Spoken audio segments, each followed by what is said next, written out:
দীর্ঘদিন ধরে যুক্তরাষ্ট্রের দেওয়া ইউক্রেনকে অর্থ সহায়তা বন্ধ ঘোষণা করেছেন ডোনাল্ড ট্রাম্প। উল্টো অংশীদারিত্ব দাবি করেছেন দেশটির খনিজ সম্পদের। আবার রাশিয়ায় বিরল খনিজ সম্পদের অনুসন্ধানেও প্রস্তাব পেয়েছেন ট্রাম্প। তবে কি দুই দেশের খনিজ সম্পদেই নজর পড়েছে ট্রাম্পের? বিস্তারিত জানাচ্ছেন শিহাব ইসলাম। প্রায় ৩ বছর ধরে চলছে রাশিয়া ইউক্রেন যুদ্ধ।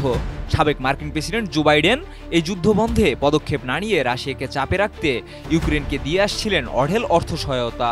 কিন্তু ট্রাম্পের ক্ষমতা গ্রহণের পর পাল্টে যায় সব প্রেক্ষাপট। ট্রাম্প ইউক্রেনকে দেওয়া অর্থ সহায়তা বন্ধ করে উল্টো তাদের দেওয়া ৩০ থেকে ৩৫ হাজার কোটি ডলারের বিনিময়ে দেশটির খনিজ সম্পদের অংশীদারিত্ব চাইছেন। এরই মধ্যে রাশিয়ার প্রেসিডেন্ট ভ্লাদিমির পুতিন যুক্তরাষ্ট্রকে একসঙ্গে বিরল খনিজ অনুসন্ধান ও উন্নয়নে কাজ করতে একটি গুরুত্বপূর্ণ প্রস্তাব দিয়েছেন। এই প্রস্তাবের মাধ্যমে তিনি দাবি করেছেন, ইউক্রেনের তুলনায় রাশিয়ায় বিরল খনিজ সম্পদের মজুত অনেক বেশি। ২০২২ সালের ফেব্রুয়ারি মাসে ইউক্রেনে বিশেষ সামরিক অভিযান শুরু করার পর রাশিয়া ও যুক্তরাষ্ট্রের সম্পর্কে উত্তেজনা আরও বেড়ে যায়। তবে ডোনাল্ড ট্রাম্প ক্ষমতায় আসলে ইউক্রেনে সামরিক সহায়তা বন্ধ ঘোষণা করেন এবং রাশিয়ার সঙ্গে আলোচনা শুরু করেন।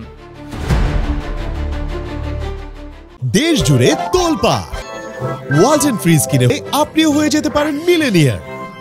বিশ্বের বিরল খনিজের উপাদান ও সরবরাহের ৯৫%ই চীনের হাতে। এই খনিজগুলো প্রতিরক্ষা, ইলেকট্রনিক্স সহ এবং অন্যান্য উচ্চ প্রযুক্তির শিল্পে অত্যন্ত গুরুত্বপূর্ণ।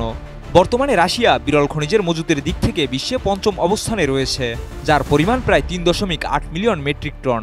রাশিয়ার প্রাকৃতিক সম্পদ মন্ত্রণালয়ের হিসাব অনুসারে রাশিয়ার মোট মজুত ২৮.৭ মিলিয়ন টন। বর্তমানে রাশিয়া বিরল খনিজের একমাত্র উৎপাদনকারী প্রতিষ্ঠান হল সোলিকামস্ক ম্যাগনেসিয়াম প্লান্ট। এই প্লান্টটি গত বছর রাশিয়ার রাষ্ট্রায়ত্ত প্রতিষ্ঠান রোসাটমের হাতে চলে আসে। বর্তমানে রাশিয়া বিশ্বের বিরল খনিজের মোট উৎপাদনের মাত্র ১% সরবরাহ করেছে, যা প্রায় ২৬০০ টন। কিন্তু রাশিয়া তার বিরল খনিজ খাতের উন্নয়নে আক্রমণাত্মক পরিকল্পনা গ্রহণ করেছে এবং ২০৩০ সালের মধ্যে বিশ্বের শীর্ষ ৫টি বিরল খনিজ উৎপাদনকারী দেশের মধ্যে একটি হওয়ার লক্ষ্যমাত্রা নির্ধারণ করেছে। কিন্তু প্রায় ৩ বছর ধরে চলমান রাশিয়া ইউক্রেন যুদ্ধে যুক্তরাষ্ট্র ইউক্রেনকে যুদ্ধকালীন সরঞ্জাম এবং আর্থিক সহায়তা প্রদান করে।